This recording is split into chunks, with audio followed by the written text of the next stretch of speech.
اللہ وبرکاتہ۔ الحمد للہ رب العالمین، والعاقبۃ للمتقین، والصلاة والسلام علی سید الانبیاء والمرسلین، وعلى آلہ واصحابہ وازواجہ وذریاتہ واہل بیتہ اجمعین، اما بعد فاعوذ باللہ من الشیطان الرجیم، بسم اللہ الرحمن الرحیم۔ قال اللہ تبارک و تعالی فی القرآن المجید والفرقان الحمید، قد افلح من تزکی وذکر اسم ربہ فصلی۔ آمنت باللہ صدق اللہ العظیم وصدق رسولہ النبی الامین الکریم، ونحن علی ذلک لمن الشاہدین والشاکرین، والحمد للہ رب العالمین۔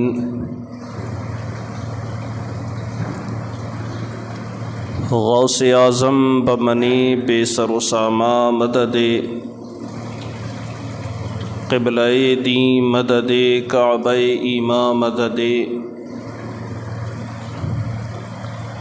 اشرف زمانہ زمان مدد نما، درہائے بستراز کلید کرم کشا، سرورا شاہ کریمہ دستگیرہ اشرفا، حرمت روح پیمبر یک نظر کن سویما۔ یا سید اشرف جہانگیر، دست من زار و ناتواں گیر۔ محترم سامعین کرام، آئیے ہم اور آپ مل کر نہایت ہی عقیدت، محبت، ادب و احترام کے ساتھ حضور نبی اکرم نور مجسم، شافع امم، شاہ آدم و بنی آدم، رسول محتشم، اللہ کے پیارے، امت کے سہارے، مکی مدنی سلطان، رحمت عالمیان، جناب احمد مجتبیٰ حضرت محمد مصطفیٰ صلی اللہ علیہ وسلم کی بارگاہ میں جھوم کر درود پاک کا نذرانہ پیش کریں۔ پڑھیں بآواز بلند، اللہم صلی علی سیدنا و شفیعنا و حبیبنا و نبینا و مولانا محمد وبارک وسلم، صلاۃ و سلاما علیک یا رسول اللہ، صلاۃ و سلاما علیک یا حبیب اللہ۔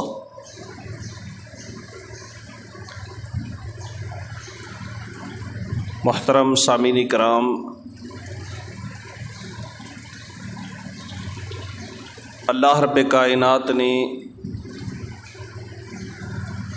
قرآن مجید فرقان حمید میں ارشاد فرمایا، قد افلح من تزکی وذکر اسم ربہ فصلی۔ اللہ فرماتا ہے کہ کامیاب ہوا وہ شخص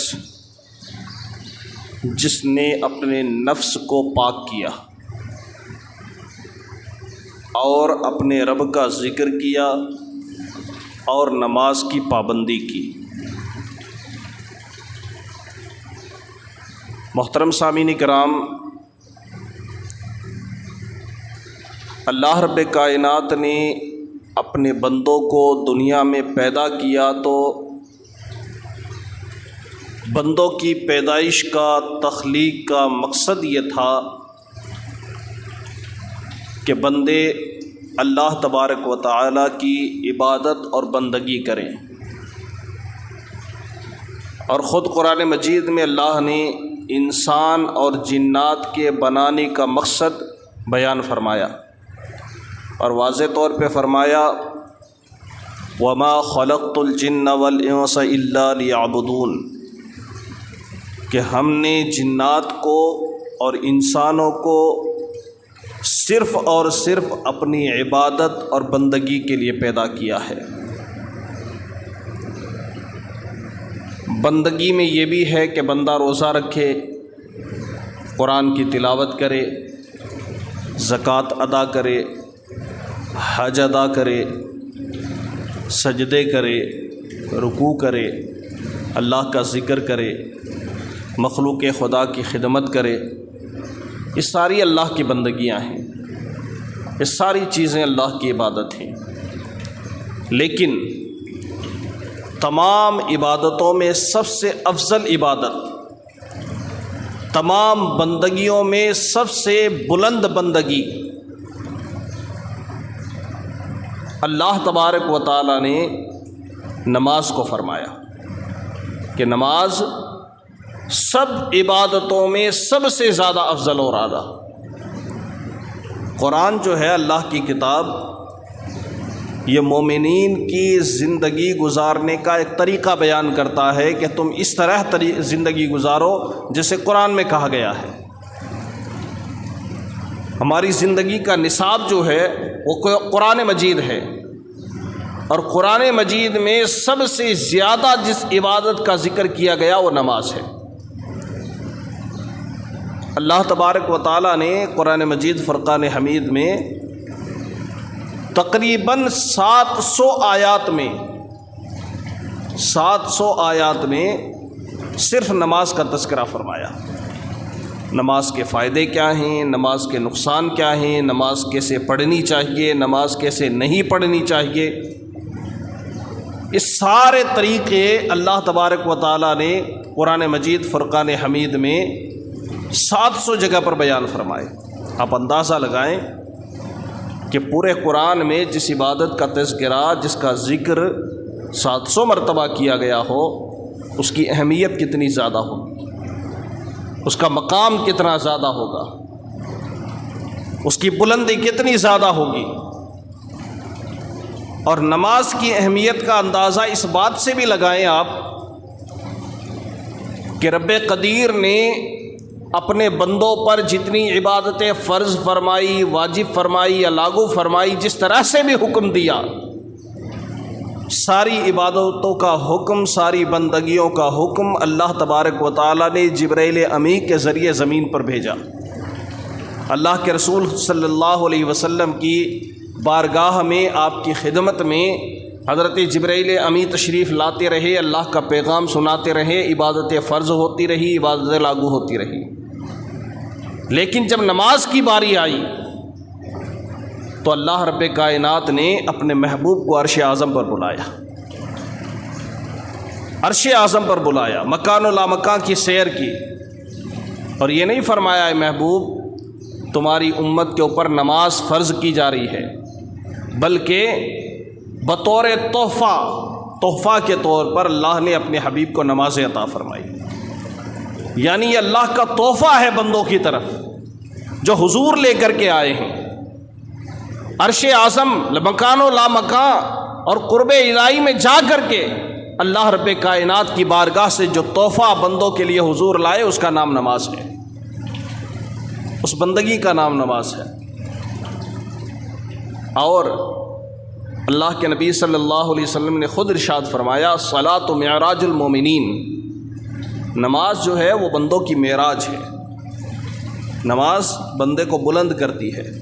نماز میں انسان جھکتا ہے، اللہ کی بارگاہ میں اپنے آپ کو جھکاتا ہے، اپنے آپ کو ڈال دیتا ہے، سمرپت کر دیتا ہے۔ اور اللہ کے حبیب نے فرمایا، من تواضع للہ رفع اللہ لہ، جو اللہ کے لیے جھکتا ہے اللہ اسے بلند فرما دیتا ہے، اللہ اس کی عزت بڑھاتا ہے۔ اگر ہم چاہتے ہیں کہ اللہ ہمیں بلند فرمائے، اگر ہم چاہتے ہیں کہ اللہ ہمارا مقام بلند کرے، ہمارا مرتبہ بلند کرے، تو رب کی بارگاہ میں جھکنا سیکھ جاؤ، پیشانیوں کے اندر سجدوں کی تڑپ پیدا کرو۔ اللہ کو راضی کرنے کا نماز ایک بہترین طریقہ ہے کہ بندہ جب اللہ کے حضور حاضر ہوتا ہے، سر سجدے میں رکھتا ہے، تو پروردگار عالم اس سے راضی ہوتا ہے، اس سے خوش ہوتا ہے۔ اور کنز الایمان، کنز العمال حدیث پاک کی کتاب ہے،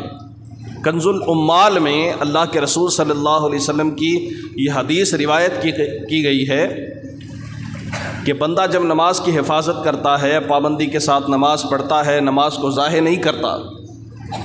جب وہ نماز سے فارغ ہو جاتا ہے تو نماز بندے سے خود سے کہتی ہے، اے بندے، اے انسان، جس طرح تو نے میری حفاظت کی ہے اس کی برکت سے اللہ تعالیٰ تیری بھی حفاظت فرمائے گا۔ اور حدیث پاک کے الفاظ ہیں، جو بندہ نماز کی حفاظت کرتا ہے اللہ اس کی حفاظت کرتا ہے۔ آج ہمیں جو ڈر ستاتا ہے نا، حالات کو دیکھ کر، معمول کو دیکھ کر، ماحول کو دیکھ کر کہ آج فلاں جگہ ہوا، خدا نہ خواستہ کل ہمارے ساتھ میں ہو، اپنے گرد نماز پڑھ کر کے حصار پیدا کر لو، خشوع و خضوع کے ساتھ میں نماز پڑھو، اللہ کی بارگاہ میں حاضر ہو جاؤ، انشاءاللہ تم نماز کی حفاظت کرو گے، اس نماز کی برکت سے اللہ تعالیٰ تمہاری حفاظت فرمائے گا۔ اس لیے نماز کی پابندی کرو۔ رمضان مبارک کا جب مہینہ آیا، ہماری مسجدیں نمازیوں سے پر نظر آ رہی تھی، مسجدوں کے اندر رونقیں بحال ہو گئی، پوری مسجد چاہے کوئی بھی نماز ہو نمازیوں کی تعداد نظر آتی تھی۔ پھر یہ نمازی چاند رات کو بھی نظر آئے، پھر یہ نمازی عید کی نماز میں بھی نظر آئے، لیکن جیسے ہی عید کی نماز پڑھی نمازیوں کی تعداد کم ہو گئی، جبکہ ہمیں پتہ ہے کہ جس طریقے سے اللہ نے ہمارے اوپر رمضان میں نماز فرض فرمائی ہے، رمضان کے بعد بھی اسی طریقے پر ہمارے اوپر نماز فرض ہے۔ رمضان میں تو شیطان قید ہو جاتا ہے، رمضان میں شیطان جکڑ لیا جاتا ہے، بندہ نماز پڑھنے آ جاتا ہے، مسجد میں حاضر ہو جاتا ہے۔ کمال تو تب ہے جب شیطان ہو حملہ کرنے کے لیے، ہمارے نفس پر، ہمارے ذہن پر، ہماری فکر پر ہمیں روکنے کے لیے شیطان موجود ہو،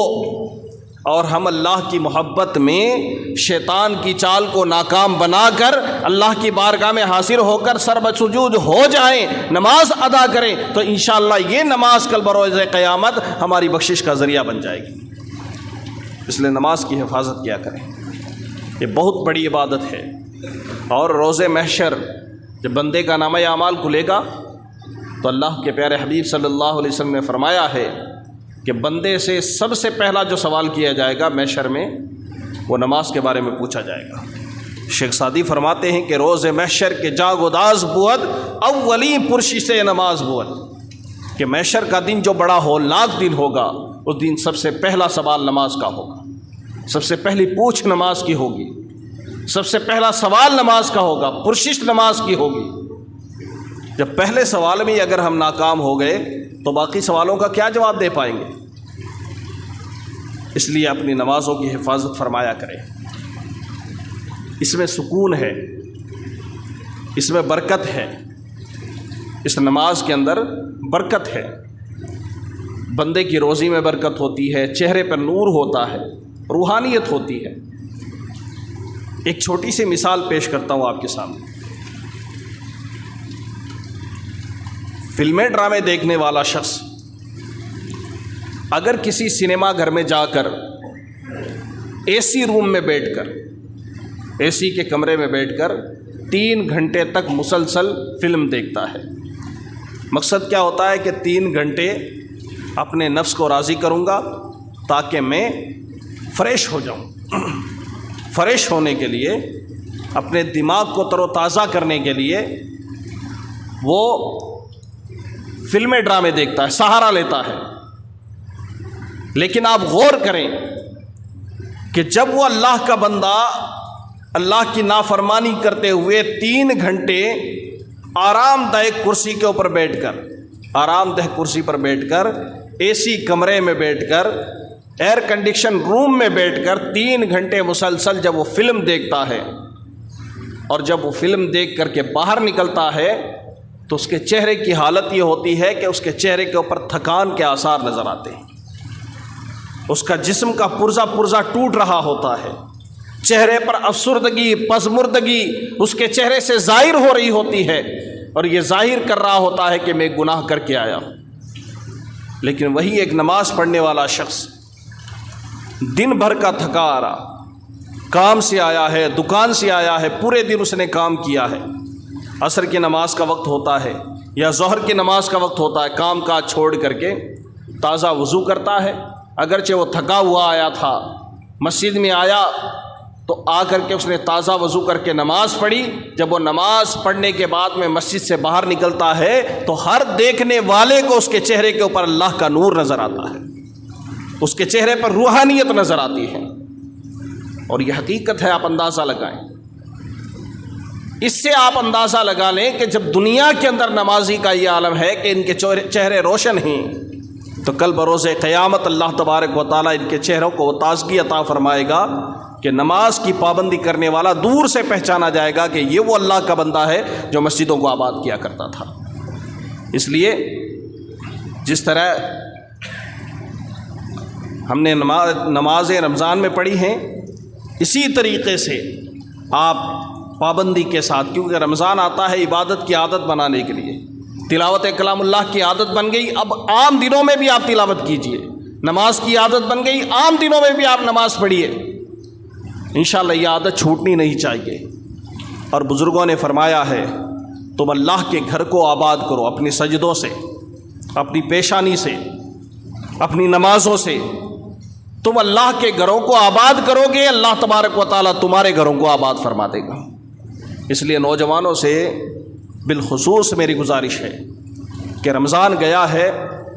نماز کی فرضیت نہیں گئی ہے، ہم رمضان سے نکلے ہیں، ایمان سے نہیں نکلے ہیں۔ جس طریقے سے رمضان میں نماز فرض تھی، اسی طریقے سے عام دنوں میں بھی نماز فرض ہے، لہٰذا نماز کی پابندی کیجئے، اور پابندی کے ساتھ میں آپ اللہ کے گھروں کو آباد کیجئے۔ اس کا نماز نہ پڑھنے کا بہت بڑا گناہ ہے، میرے پاس وقت نہیں ہے، نہیں تو اس کی وعید کی حدیثیں بھی میں آپ کے سامنے پیش کرتا۔ اللہ تبارک و تعالیٰ عمل کی توفیق عطا فرمائے، نمازوں کی پابندی عطا فرمائے۔ دو اعلان مجھے کرنے ہیں، وہ آپ حضرات اعلان سماعت کر لیں۔ پہلا اعلان تو یہ ہے کہ ہماری سنی تبلیغی جماعت شاخ کمہاری، جو الحمدللہ اس وقت گاؤں دیہات کے اندر 9 مدرسے چلا رہی ہے، تو اس کا تعلیمی اجلاس 8 تاریخ کو، سنڈے کے دن، اتوار کے دن 8 تاریخ کو